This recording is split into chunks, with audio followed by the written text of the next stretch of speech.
Hello everyone, নমস্কার। আমি প্রিয়াঙ্কা। আজকে নিয়ে এলাম তোমাদের সামনে নতুন আরেকটা ভিডিও নিয়ে।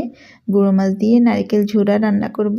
সেই জন্য আমি মাছটাকে পরিষ্কার করে নিয়েছি, এদিকে মেখে নিয়েছি, নারকেল বাটলাম। মাছটা মাখার পর তেলের মধ্যে ভেজে নিয়েছি। এবার কিছুক্ষণ ভাজার পর মাছটা আমি রেখে দেব।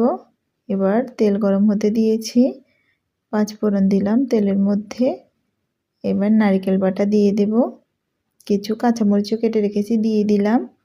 এবার কিছুক্ষণ নাড়ার পর পরিমাণ মতো লবণ, হলুদ গুঁড়ো দিয়ে দেব। গুঁড়ো মরিচ দেব না, কাঁচামরিচ ঝালেই হবে। এবার কিছুক্ষণ নাড়ার পর আমি অল্প পরিমাণ পানি দেব, কারণ পানিটা যাতে সিদ্ধ হয়, খেতেও ভালো লাগবে। মাছটা দিলে, নারকেল মাছে পানি দিলে একটু সিদ্ধ হবে।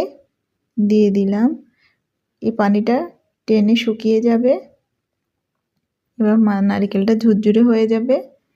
তখন কিছুক্ষণ পর আরেকটু কষাবো, ফ্লেভার আসবে। ফ্লেভার এলে মনে হবে যে আমার হয়ে গেছে।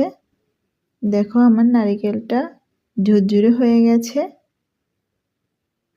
আমার ভিডিওটি কেমন লাগছে কমেন্ট করো বন্ধুরা, আর ফলো দিয়ে পাশে থেকো।